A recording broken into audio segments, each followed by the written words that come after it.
This chat was recorded on the contested lands of the Turrbal and Yuggera people.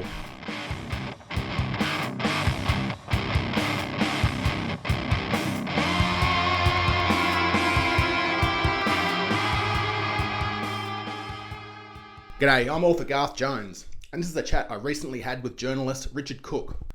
I've been a fan of Richard's work for quite a while, and he was kind enough to offer up a blurb for my current project, the series of novellas called Homebrewed Vampire Bullets.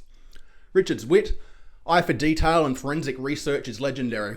He's written on topics as diverse as Oz Magazine's Martin Sharp and his connection to Luna Park, intimate appreciations of the paintings of George W. Bush, NFTs, Clive Palmer memes and nootropics. He also copped the grueling job of being the monthly magazine's Foreign Correspondent during the Trump years. Christ, I'm even engaged when he writes about sport. We kept this to a tight 30. And I'll let you know up front that I stopped recording just before the conversation turned to Richard's new book, Unrelated Micropenis Spam. So you can thank me for that. Richard's not on social so much anymore, but you can find his work at his site, richardcooke.com. You can find me at Pass the Amyl on Insta and Twitter. And you can pre-order the book now via my website, passtheamyl.com. Music's by my good friend John Schork, aka Half Majesty. And no, I'm not planning on starting a podcast. Let's do it.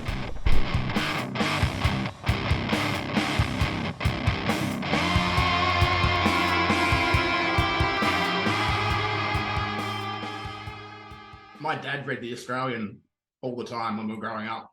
When I went to university, I suddenly discovered it was still the okay newspaper in the early 2000s, but it was about to become the very bad newspaper. And that informs a lot of this book eventually. And I was just interested in your sort of journey to, because you write a lot about Murdoch and News Corp. Yeah, look, I'm probably winding back on that for a variety of reasons. Yep. One of them being that being Mr. Murdoch is pretty thankless. I guess for me, it was about hitting a set of limit cases, or what I thought of as limit cases, almost kind of frictionlessly.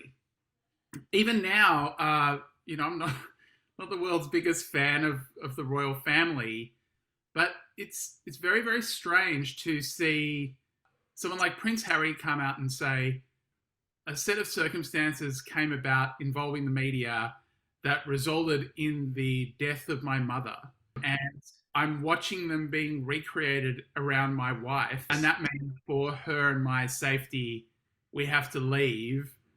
And not just people in the press, but a lot of people in the public as well, mocking that or writing it or sort of turning around and saying, you want this, or... So it's this constant sense of what would the limit actually look like? You know, you have stuff like that. You have stuff like phone hacking. You have stuff like the wars in Iraq and Afghanistan.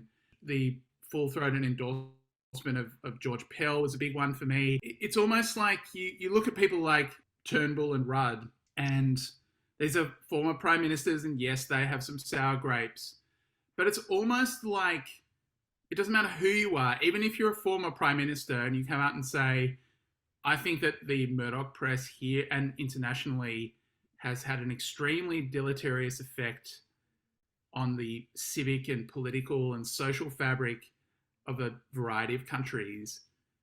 It's almost like you're a crank if you say that. If you say that, it doesn't matter who you are, it doesn't matter what's happened, that sort of saying that is kind of self-identifying as a crank. And I find that very, very strange.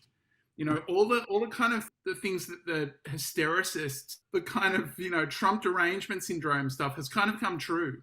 And it has made absolutely no difference whatsoever. The resistance to this kind of stuff, if anything, the resistance to it has actually reduced as a result of it being proven correct or partly correct. So I guess tracking that around to something like the book and satire, is that a more conducive angle to take in terms of that resistance? That's a really good question. And it's part of a broader question about what satire does and what its utility is.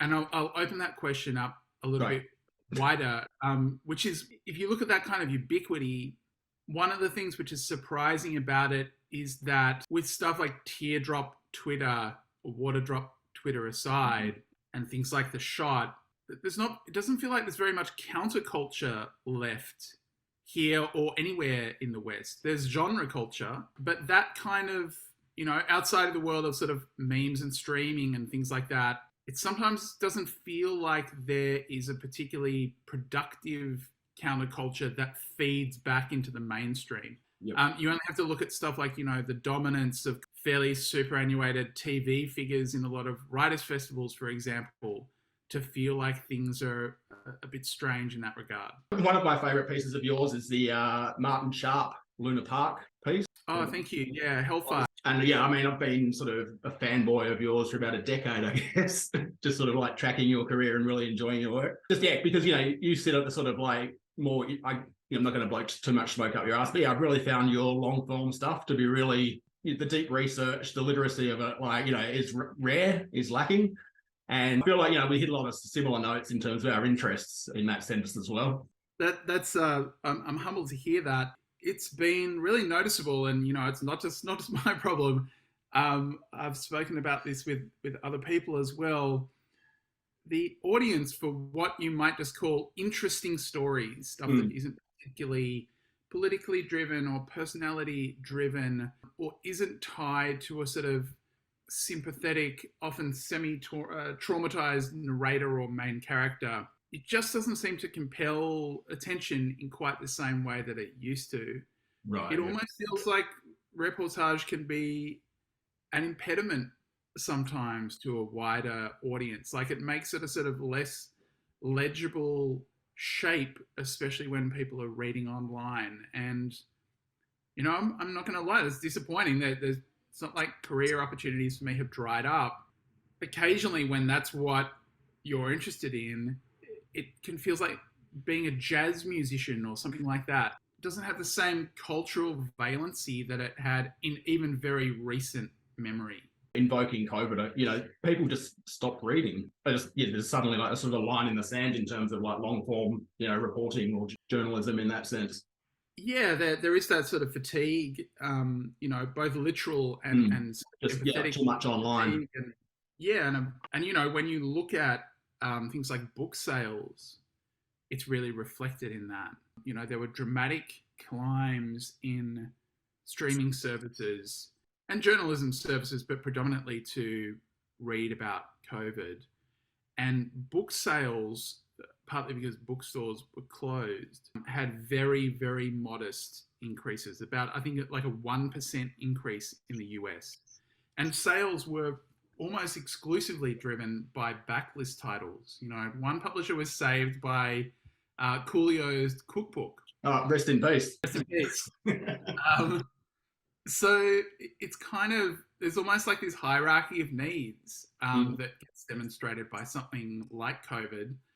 And long form writing, with the exception of long form writing about COVID, has not been near the apex.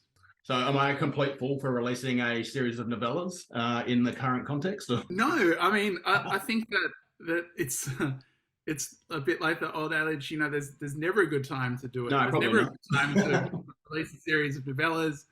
Genre novellas are their own thing, and genre novellas in Australia are their own thing. And I'm, I want you to feel empowered in doing it and not worry about. I don't give a fuck, honestly. Right time or wrong It's time. fine.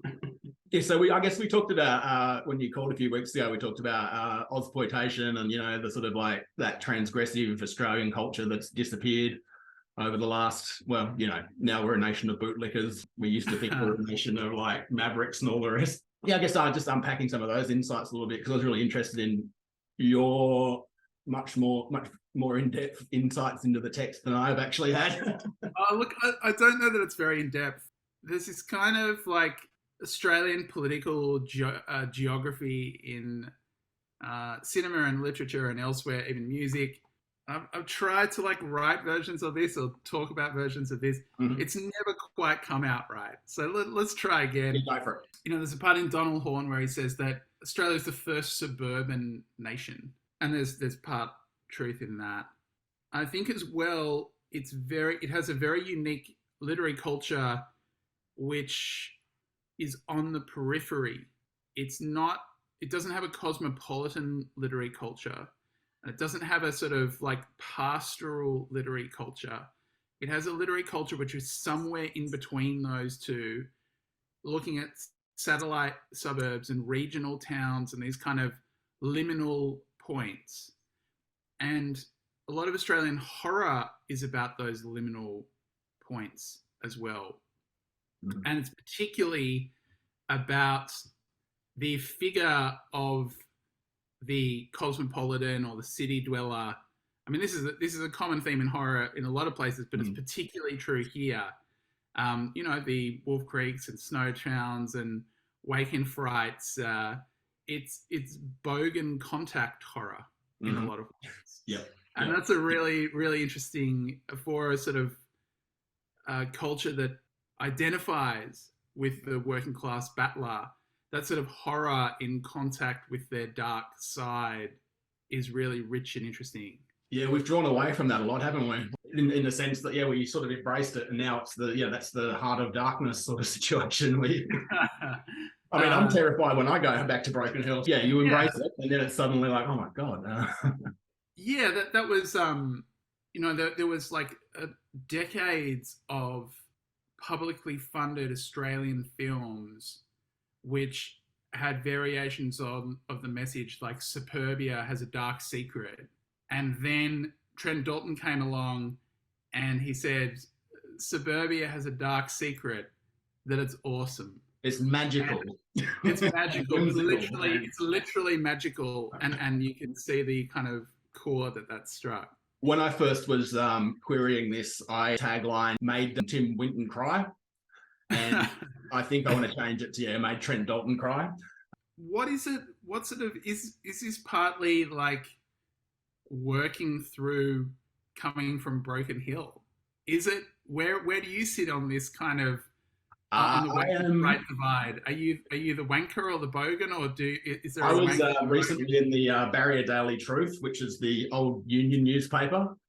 I'm probably wanker now. You know, ex Broken Hill author.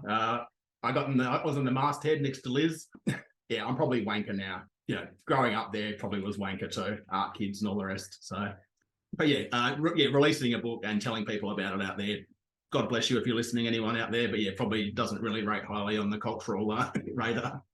So is it hostile, or is it affectionate, or is it a kind of? It's definitely affectionate. I spent my childhood and teens driving back and forth to Adelaide, which is like, essentially Broken Hill's capital city, because Sydney's 1,200 k's away. Yeah, it's all affectionate, looking through the veil of some of those experiences 20 years, 30 years later, and just sort of, wondering how the hell you ended up where you were. And an ongoing exploration of a lot of those things, I guess. You've been out there, surely. I haven't been to Broken Hill. Is it one of those towns where, I remember there was this period, I'm not sure how long it lasted, where if you're in places like Goulburn or Stockton, or there would be this particular kind of like Cinderella turns into a pumpkin moment. Oh, absolutely. Yeah. Where either the pubs would close, or some pubs would close and other pubs would open. It looked like the streets looked like a zombie movie. It was these kind of like marauding, or maybe the hills have eyes, these sort of like marauding groups who were, for the most part, good-humoured, but pretty fighty and intimidating if things went Absolutely, wrong. Yeah. I mean, that was the case. I mean, we used to roam around before you could drive. You just sort of roam the streets as packs of teenagers with nothing to do. In an amnesty scenario, have you ever thrown a firecracker at someone out of a car? In an amnesty scenario, we may have allegedly had the anarchist cookbook printed out in a lever arch folder and gone through it with, I think the favourite one was the tennis ball with the matchsticks jammed into it, that sort of turns into like a hand grenade, and a tennis racket into the main street. Wow. Yeah, we didn't fuck around. Allegedly. I mean, but that was a kind of like, that was a rite of passage not that long ago. A kid in my street lost an eye to a exploding aerosol can in a fire. And that didn't sort of, tamp down the bomb factory. No, really. not at all. The cops would be on your doorstep in a heartbeat now. We lived next to what was called a regeneration area. So basically just scrub land and off into the bush. We'd just disappear for the day, jump mine shafts and all sorts of dumb shit that certainly wouldn't happen now. A conversation with my parents in which we compared what we could do and what they could do and what their grandparents could do as kids, and found out that my grandfather growing up had built a small amusement park in his back garden with a functioning wooden roller coaster. Of course. And was only asked to stop using it when a kid fell off and broke both of their legs. So that was it's like you're allowed to operate the roller coaster until there's an accident. Safety measures, please. Yeah, or just, you have to show that you're a responsible junior roller coaster tycoon. Amazing. Yeah, we would have set up the Evel Knievel jumps over basically they had uncovered mine shafts just dotted around town. So you take a few bricks, a sheet of corrugated iron, angle it, and then hope that you'd make it over. And that was your day's entertainment when you weren't setting fire to things or throwing rocks at each other. I was going to say, and then the night's entertainment is putting a fire underneath that and jumping over the fire. Exactly. Yeah. Certainly we had no phones or anything to record it on, so it was a total waste of time. At least we could have had Instagram content then. We've got memories though, don't we? Slowly fading. Yeah. How many parts is the what is it? Is it a series of novellas? How do you even describe it? It is it's a serialized novellas, of which I wrote the first manuscript in 2018, and then spent about a fair bit of time deluding myself into thinking Australian publishers would be interested and sort of shopping it around, and got to the point where it's been shortlisted for a bunch of things with a variety of places, and they've all turned around and said, essentially, no fucking way will this get published by anyone in this country. The first three were the first manuscript that I've split into 3 parts as an exercise in sort of seeing if I can build some momentum out of having some content in front of people every few months over the next 6 months. And then I've started writing the second 3 because I figure volumes 1 to 6, there's 6 bullets in the chamber. There's some marketing rubbish that can come out of that. 4 to 6 are outlined now. I'm going to start them next year. And what genre would you say that they are in? In my mind, they are heavy metal horror, which is something quite specific. Yeah, I call them mongrel punk, which sort of lives in parallel to not wanting to call it gonzo, or I think it's something along those lines, just to divorce it from Hunter S. Thompson and all the rest that people keep sort of referencing. Not that keen to go down that sort of path in terms of aligning myself with the misogyny or the other gear. It also just seems off the mark to me. It doesn't read like Hunter S. Thompson. But people I think it's just an easy characterization to make. I mean, someone said Ginsberg, and I'm sort of like, I don't know. This just sounds like people who read 3 or 4 books. But I think my favourite one was, it's like Nikki Sixx and David Lee Roth had a love child with like Charles Bukowski or something ridiculous like that. That sort of fits my tone, I suppose. It's interesting that even the Marvel-verse is trying to summon a bit of that. It's like, Taika Waititi said that what he wanted the feeling of Thor Love and Thunder to be was like writing Guns N' Roses on your school binder or your school folder diary. I mean, Guns N' Roses, to make that choice to like hang a film around the most sort of successful band of that ilk was pretty bizarre. I mean, I guess it's Marvel. Just go down that path instead of find something a bit more obscure. Yeah, I mean, I guess they're not sort of in the business of. No, they're not going to challenge anyone, are they? Yeah, and also when there is this like 80s Redux phenomenon and 70s Redux to a certain extent as well, it's kind of surprising they didn't get to Guns N' Roses earlier. It's sort of in the retreads where like we're about to hit T2 and You Could Be Mine. And then we'd probably get, the new Sandman TV show probably should have had Metallica. Get the obvious one out of the way. Yeah, well, that's Stranger Things has gone back to Master of Puppets. I grew up with lots of shitty blues-based pub rock bands and things like that, and always found that sort of stuff really fun. We'd go to things called band frenzies where you'd have all the guys your age in their Rage Against the Machine knockoff bands, Red Hot Chili Peppers knockoff bands, and then there'd be like a bunch of 40 or 50-year-old guys up there doing early AC/DC covers, and just sort of bizarre contrast between the two. And I always found them more entertaining. So that's where a lot of that stuff's born from too. Yeah, it's that kind of, there's a sort of agreement that you can keep performing particular genres of music without it being pathetic for as long as you want. Yeah, and now we're people into their 70s and 80s who are getting away with it. That's right, and there's still weirdly, like, I mean, it's closed down now, not surprisingly, but the MTV building in Sydney had this huge picture of the Rolling Stones in their front office of a kind of late 60s era Rolling Stones. And it's very strange that this is still their way of communicating youth culture with people who are a 50-year-old photo of people who are now grandpas. But, and also new parents, frighteningly, as well. Yeah, exactly. Yeah. I'm going to be around for your 5th birthday. Sure, why not? It is bizarre, isn't it? Like that sort of, the cultures doesn't have that sort of iconography that's relevant, I guess, to anyone over 40. Yeah, like Paul McCartney headlining Glastonbury. And how were you feeling trying to create kind of new, it's a bit different creating like new genre culture when you're trying to be generative in that way? How are you feeling about this? How are you feeling about this complex moment to try and create new things and find an audience for them? I have been living in a weird bubble of being the primary carer to our daughter for the last 3 years, prior to COVID as well. I've just stepped outside of any understanding of what the cultural moment is, and have just decided to just go for it, really.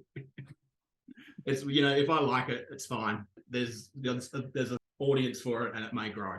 It's really been a case of, like, once COVID hit, I was like, well, I'm just going to go into the basement studio and just go nuts and see what happens. Are you one of those people who's a musician as well? No. No. Always been on the sidelines. Always was around bands in Melbourne, primarily in the early noughts. So it was like Jet and Rocket Science and all those guys. So yeah, I mean, I can hang a fair anecdote, go perpendicular to a lot of those stories, and you might find some parallels in there. So it's just been a case of being around those scenes, being around comedy, being around music, being in the green rooms a lot, and just sort of absorbing over the years, finding an entertaining way to get it back out there. It's got a little bit of that roadie POV. Yes. Yep. There's like a participant, but not a frontline participant. Exactly. There's a great book from the UK by an author called Kirsty Allison called Psychomachia that came out last year that's got very similar themes from a female perspective. And that, in conjunction with some notes from a Brizzy author called Josh Donnellan, helped me sort of nail the second half of it and open it up into more of a feminist direction, I guess. Because it was super bloke heavy, and I realised that, not going to get away with that. So yeah, it definitely takes a turn. When you were involved in comedy, did you start feeling that? I don't think I felt like comedy was a dead end. I probably regret, for a variety of reasons, spending as much time around comedy as I did. I remember someone telling me an anecdote after they'd been in the stand-up comedy world for a while. There was a night, it's one of those club nights where there's a lot of comedians in the audience, and a comic will get up after their show and perform a set, but it's sort of a little bit inside baseball. Yep. And someone did their bit, and it was really funny. And they said that they were watching the other comics in the audience, and when they made a really funny joke, instead of laughing, the comics would nod. And they sort of took that as a sign that maybe there was the genre in which they'd chosen to express themselves might have some limitations. Yeah, I did a show recently where I just got up and did an interview about the book, and I was in the green room with a bunch of like very well-known Australian comedians. And when I first met them, there was like a real sense of competition and you couldn't relax because you had to be on all the time. But I think they've gotten to a point now where it's, everyone's a little bit more on the level with it. But I don't know that the format has a lot left in it. It's hard to go to a show and not see the seams now, or watch everyone else rather than the comic that's on stage. When you sort of are doing meta comedy about those seams, that sort of fairly quickly hits some limits as well. Yeah, absolutely, yeah. It's you were writing for The Chaser, weren't you? Yeah, and reviewing comedy, we have this kind of weird. In retrospect, it's actually a sort of like very weird thing to do, and people really hated it, and probably with some good reason. So Chasey newspaper used to do like a comedy festival edition in Melbourne, where people would go down and write like, we'd review tons and tons of shows. You just go and like sort of write straight reviews of the shows while still putting them in the middle of like a satirical newspaper. And a slightly kind of sort of awkward way to do it, but it did mean that I saw a lot of comedy. I would have seen probably hundreds of shows. By the end, I was only interested in seeing the best and the worst. I started to really enjoy amateurs, people who'd never done it before and were like reading jokes off their hands and stuff, because you would get very different stuff at least. I haven't been to the comedy festival now since 2018, I think. So we moved to Brisbane just after that one. But yeah, I mean, that festival in particular was getting, and caveat, I did work for them for a little while, but it was getting pretty stale in terms of the format, and the support for local artists to be adventurous, dried up a lot, or there's just no money in it.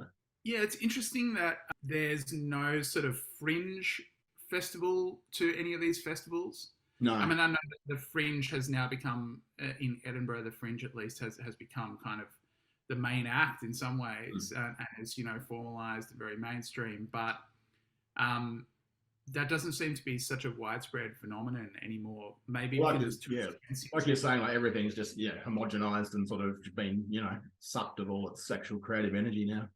Where we're at. That might be a really uplifting place to leave it, actually. Perfect. Thanks so much, Richard. I really appreciate it. When you sent that DM, I was like, oh fuck, is he going to actually like take his quote off, or has he decided that he hates it? No, of course not. No, I mean, it's really exciting to see stuff like this being done, and that it's still possible to produce something out there and unique and a kind of grotesque piece of Australiana as well. I love it. Beautiful. Thank you so much, dude.